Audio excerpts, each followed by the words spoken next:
Olá, me chamo Pedro Marcelino. Nesse vídeo eu vou falar um pouco para vocês sobre o método Conform e sobre algumas atividades que normalmente a gente promove nos cursos que são ligados a esse método.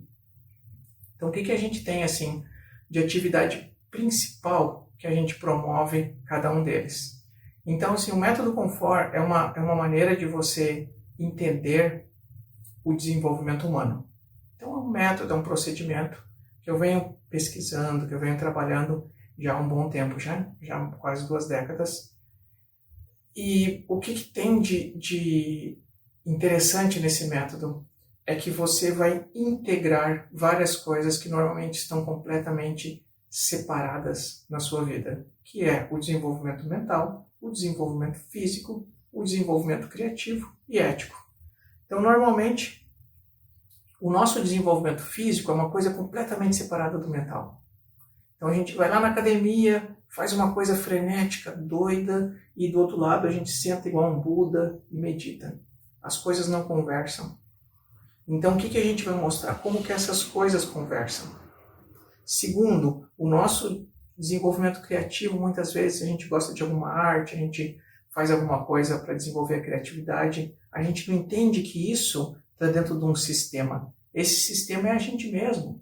Então está dentro da gente. Então tem que ter uma comunicação entre a nossa capacidade criativa, o nosso desenvolvimento físico e o nosso desenvolvimento mental. E o terceiro, aonde que entra o outro? A alteridade, a ética, a compaixão. Então a gente não enxerga isso. Às vezes a gente vê isso como uma coisa religiosa ou como uma discussão filosófica vazia, que às vezes não chega em nada, né? Então a gente vai mostrar como que acontece isso. Nos cursos da Conform, normalmente a gente tem as atividades para cada uma dessas áreas. Então, para o desenvolvimento mental, a gente tem o curso de meditação, atividade de meditação. Para o desenvolvimento físico, a gente tem o curso de Budô. E para o desenvolvimento artístico, criativo, né? O curso de desenho e o desenvolvimento ético, as palestras, as atividades que a gente faz relacionadas ao veganismo. Então vamos entender cada um deles a partir de uma perspectiva para que fique mais fácil da gente compreender o que é, porque a gente sabe que esses conceitos são diferentes, esses nomes às vezes parecem coisas muito estranhas, né? Então vamos pensar primeiro sobre a criatividade e o desenho. Então a gente vê o desenho normalmente como algo que as pessoas que sabem desenhar fazem. É difícil alguém conseguir ver algum benefício com o desenho. O que eu ganho se eu aprendo a desenhar se eu não sei desenhar? Então essa é a questão. Quando você vai desenhar, você não precisa ser um desenhista. Você tem que perceber que o desenho é uma oportunidade de você ganhar criatividade e de você se expressar. Ou seja, é uma oportunidade de autenticidade. Então quando eu desenho, eu me coloco naquele desenho. Se eu sou uma pessoa muito impulsiva, aquilo vai ficar nas minhas linhas muito agressivas, muito retas, sem pensar, muito grossas. Se eu sou uma pessoa muito hesitante, muito medrosa, eu vou fazer desenhos pequenininhos, com medo, eu vou apagar 100 vezes. Então não é só isso, você pode aprender a inverter isso no desenho. Então, se eu sou uma pessoa medrosa, hesitante, o que acontece com a minha mente quando eu faço uma linha solta? Eu vou compensar. Eu vou trabalhar outro aspecto meu através daquele desenho solto. Se eu sou uma pessoa que faço tudo solto, porque eu faço impulsivo, o que acontece quando eu faço um desenho mais organizado, mais planejado? Eu vou equilibrar o meu fator mental. E aí a gente vai entender que desenhar é promover um estado. A gente vai ver qual é esse estado, que está associado com o que a pesquisadora norte-americana chamou de right mode, que é o lado direito, o funcionar a partir do lado direito. E como isso pode ser uma técnica para a criatividade em diversas áreas, não só na área do desenho. Nos Estados Unidos, por exemplo, muitas pessoas fizeram muitos cursos sobre a criatividade. Empresários, engenheiros, pessoas que não eram artistas, que fizeram curso sobre criatividade com a Beth Edwards. E o que tinha nesse curso? Basicamente tinha desenho. O desenho enquanto uma técnica de acessar o lado direito e como consequência de você expressar mais, tocar mais no seu lado criativo. Tá? E a gente vai ver bastante sobre a nossa questão da autenticidade e como a gente lida com isso. Segunda atividade bem interessante que a gente vai ver, uma associação bem interessante, é a meditação e a promoção da saúde. Ou seja, a meditação enquanto medicina interior. O que é a nossa visão normal, comum da meditação? Uma coisa que as pessoas que são interessadas por misticismo oriental fazem, sentam, ficam com os olhos fechados. Mas isso parece uma coisa que é pouco contextualizada no nosso mundo atual, que a gente tem pressa, que a gente tem muitas coisas para fazer. Só que atualmente, com as pesquisas da neurociência e de várias áreas da ciência que estão se interessando pelos benefícios da meditação, a gente está vendo psicólogos, a gente está vendo várias pessoas da área da saúde falarem sobre meditação. Então, como aquilo que há 10, 20 anos atrás era uma coisa super estranha, hoje é uma coisa que todas as pessoas têm que fazer. Basicamente, gente, aconteceu na meditação o que aconteceu antes em outras áreas. Se a gente voltar no tempo, em 30 anos, gente, 30 anos é muito pouco. O que acontecia em 30 anos atrás? Se você falasse para uma pessoa fazer exercício, a pessoa vai olhar assim, eu não vou fazer exercício. Para que eu vou fazer exercício? Eu tenho que cuidar dos meus filhos, eu tenho que caminhar, eu tenho que trabalhar, não tem tempo para fazer exercício. Porque há 30 anos atrás não existia uma clareza de que a prática de exercício diário era muito responsável pela promoção da saúde. Então as pessoas não associavam isso. Elas associavam a saúde com genética, com outros aspectos. Né? Ou com algum vírus, alguma bactéria, se tem, a pessoa está saudável. Então a gente precisou aprender isso enquanto sociedade, enquanto humanidade. A gente precisou se esclarecer com os benefícios da prática diária do exercício físico. Tanto que hoje, em 2020, uma pessoa sabe com certeza, qualquer pessoa que não tenha um conhecimento científico muito grande, que ela precisa fazer exercício físico todos os dias. Mesmo que seja uma caminhada leve, e que isso vai influenciar diretamente a saúde dela. Então, o que está acontecendo no mundo atual? A gente está entendendo que a saúde mental ela está ligada a um estado de equilíbrio mental. Esse estado de equilíbrio mental ele é promovido pelo exercício da meditação. O exercício da meditação não é nada mais do que você aprender a controlar e a regular duas coisas. A sua atenção, e 2, o seu humor. A meditação está relacionada com emoções positivas. E ela está relacionada com você controlar o seu foco, a sua atenção. E isso, por si só, é algo muito responsável pela saúde mental. Ou seja, uma pessoa que ela tem uma mente tranquila, que ela consegue lidar com os fracassos, com as derrotas, com as crises, que ela consegue olhar para o futuro sem ansiedade, que ela consegue trabalhar, mas se manter saudável. Então é uma mente que não é ansiosa, uma mente que não é deprimida, agarrada ao passado. E isso, trazer a sua mente para o presente, exercitar a atenção e os estados positivos, é algo que a medicina, que a psicologia, que a neurociência está entendendo como um exercício fundamental. Então a discussão de 2020 todas as pessoas precisam meditar. A gente não está falando das crenças, a gente não está falando das religiões. Cada pessoa tem a sua religião. Então o cristão, o judeu, o budista, o muçulmano, todo mundo vai no médico e o médico vai dizer, você tem que fazer musculação, você tem que fazer caminhada.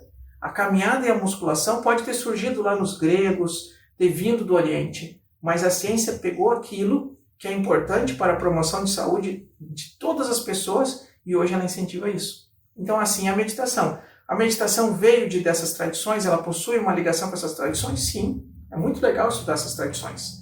Mas o mais importante é você praticar com aquilo que você entende hoje na sua vida atual.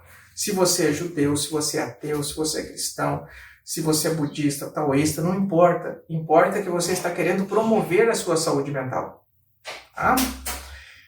Então essa é uma questão importante. Terceiro, a gente entender a arte marcial enquanto uma oportunidade de aprender exercício para praticar em casa.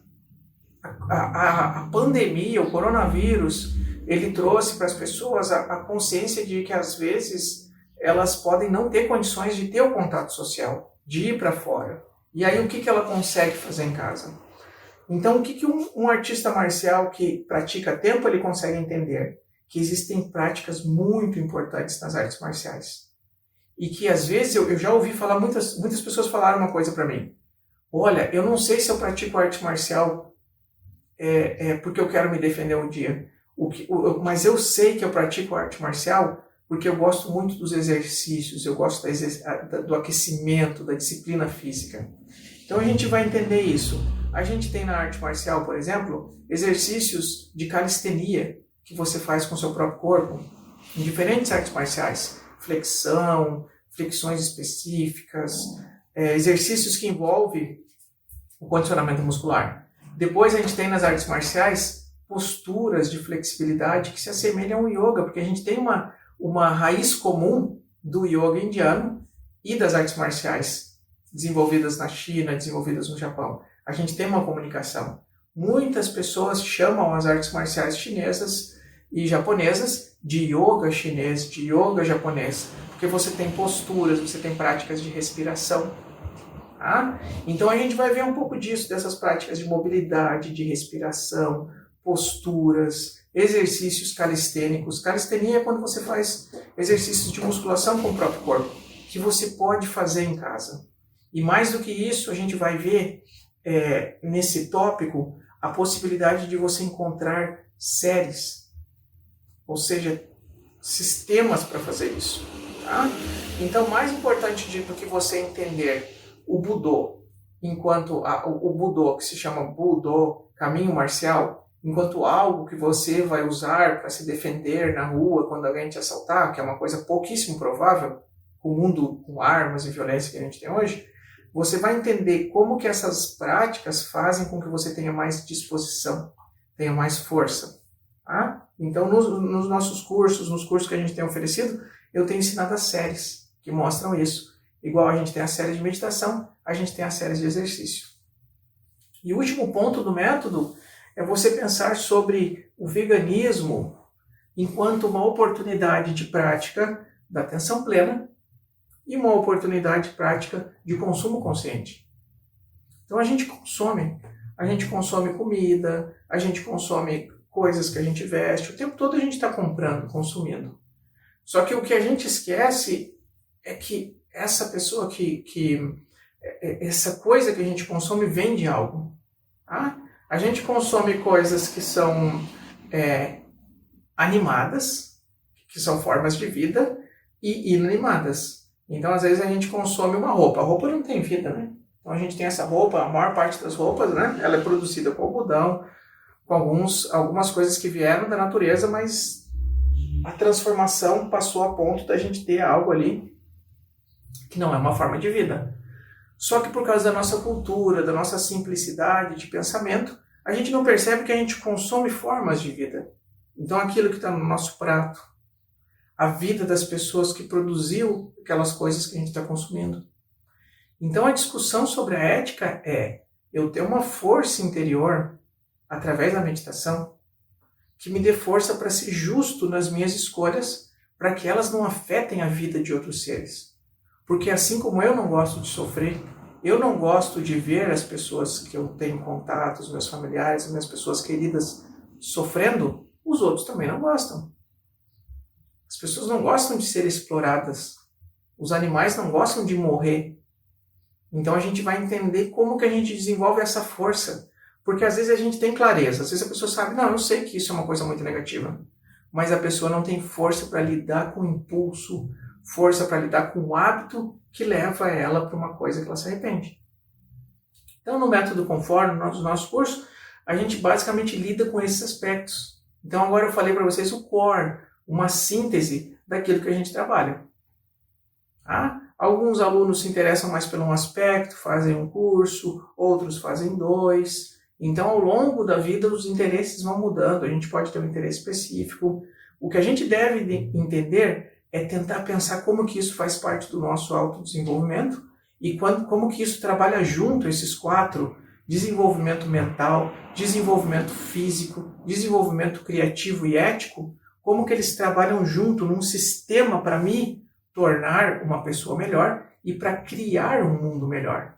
Então essa é o ponto importante do método Confort, e essas foram algumas associações dentro das várias associações possíveis que eu trouxe para vocês pensarem mais sobre esses tópicos. Tá? Espero que vocês tenham gostado e tenham aprendido coisas importantes com esse vídeo. Muito obrigado.